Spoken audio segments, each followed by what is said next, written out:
Last year was a major milestone. Uh, Senior leadership, particularly President Xi, has emphasized the elimination of absolute poverty by the end of last year. And broadly speaking, I think they've achieved that objective. China's poverty reduction efforts are different from other countries. It has a very strong geographic or regional aspect. If you go back 10 or 15 years, you realize that the problem is that the coastal provinces, their incomes per capita per person, are almost 3 times as much as the interior provinces. And the urban areas have much higher incomes than the rural areas. So the effort over the last several decades is to actually put more money into the inner provinces, particularly the far west, pour more money in the rural areas as opposed to the urban areas. And that's been very successful.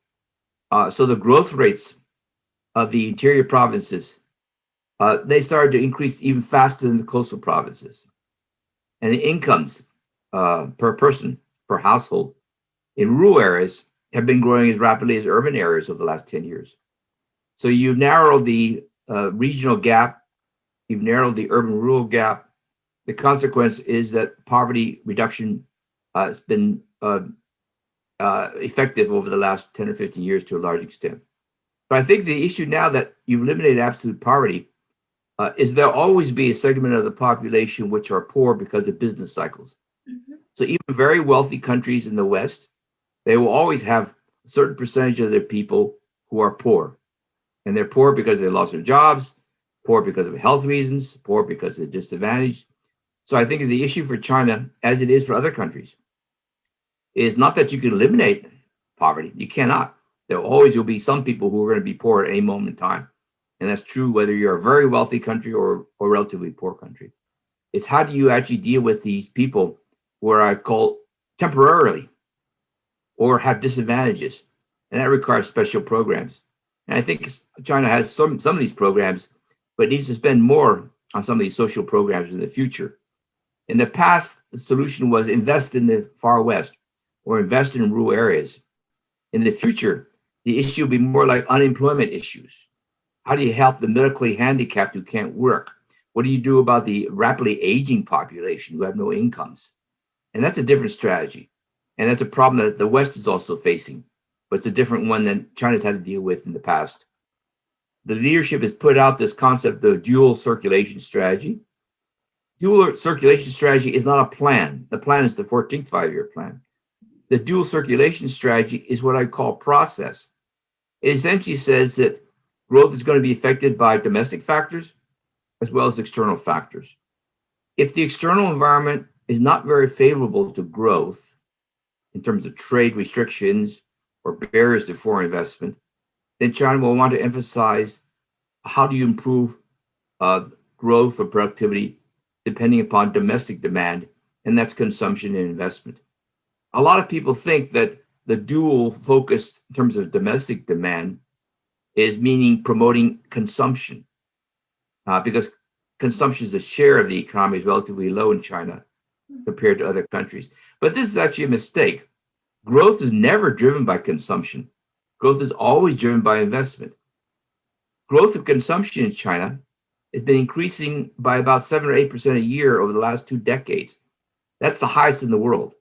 Here in the United States or in Europe, consumption grows by 1% a year. So China's been growing by 7 and 8. It's not actually possible for China to increase the growth rate of consumption. So those who argue that consumption should be the focus are, I think, misguided. The real issue is investment.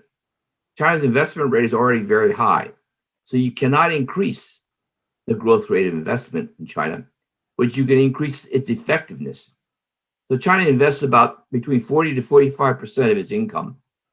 That's the highest in the world. But the returns, the productivity to that investment, that has been declining steadily over the last 10 years. It's about half of what it was 10 years ago. So that's why China today is growing at 6% and not 10%. So the real issue in the plan is how can I get the productivity, the returns to investment higher? And there are lots of things China can do. And some of these are what I call more politically related. We had discussed earlier China's poverty reducing strategy. That strategy meant increasing more investment in the interior provinces, particularly in the far west. So you have Gansu, you got Chongqing, Sichuan, Xinjiang, Tibet, Guangxi. The returns to investment in those 10 or 12 provinces, when you put in money, foreign state investment, infrastructure largely, is only about half of what it is of investments in the central and coastal provinces. So when China gave greater priority to poverty in the far west, it automatically led to a slower growth rate. And the issue today is, can you afford to continue doing that if growth continues to decline? That's one issue. The other issue is urbanization. Population is moving everywhere. There are big cities, there are small cities. Priority is being given to developing smaller cities and medium-sized cities.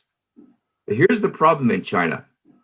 The productivity of workers are 50% higher in the big cities like Beijing, Shanghai, Shenzhen, than they are in the smaller cities. So if you discourage people from moving to the big cities, but you encourage them to move to the smaller cities, you also reduce the efficiency of investment. So this issue of diverting investment to the interior provinces, encouraging investment in the smaller cities, has led to China's growth rate to fall by maybe 2 percentage points over the last 5, 6, 7 years. So if you didn't do this, China would be growing at 8% a year, not 6. And if you continue doing this, it's going to go down to 5, 4, 3, 2.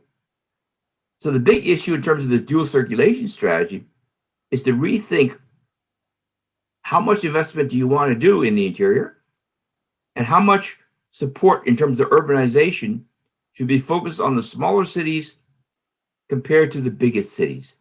And this is a sensitive issue.